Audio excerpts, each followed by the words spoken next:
Эми Акрам Камбаралиевич, аракетти кылып атасыздар, бирок биздин кошуналар мына тажиктер көмбү санда биз чечкиндүү казандарга барайлы. Товар оборот бир жылга болгону мына 2019 жыл 27 миллион доллар.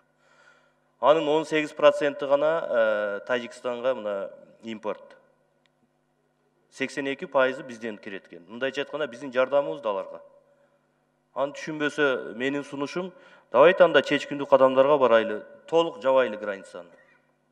Жаап көрөйлү, сүйлөшүүлөр бүткүчө, 1 жылбы, 6 айбы, 2 жылбы, эми шылтоону айта бербей, конкреттүү эле кадамга барышыбыз керек, Мухаммедкалый Дүйшөкевич.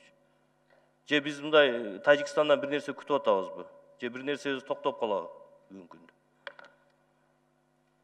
Акрам Камбаралиевич, сиз эми жакшы билесиз, эми бизге алар түшүнбөй атса, кошуналар.